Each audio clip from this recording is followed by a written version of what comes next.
कपडे वाळत घालण्या इतक्या साध्या साध्या गोष्टीतही दडलेलं असतं बाईचं नेटकं व्यवस्थापन.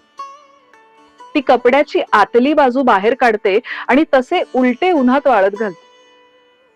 अहो, उन्हाला सामोरं जायचं तर बाहेरच्या पोकळ दिखाव्यापेक्षा आतला कणखरपणा जास्त कामाचा.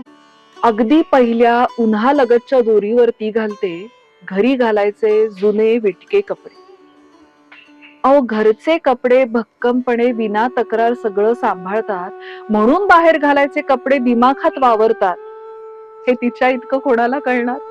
सगळ्यात मागच्या दोरीवर ती घालते नवऱ्याच्या शॉर्ट्स, मुलांचे अंतर्वस्त्र वगैरे वगैरे. म्हणजे बाहेरून तिच्या गॅलरीकडे बघणाऱ्याला दिसू नयेत काही गोष्टी याची खबरदारी ती कटाक्षाने घेते. आणि स्वतःची अंतर्वस्त्र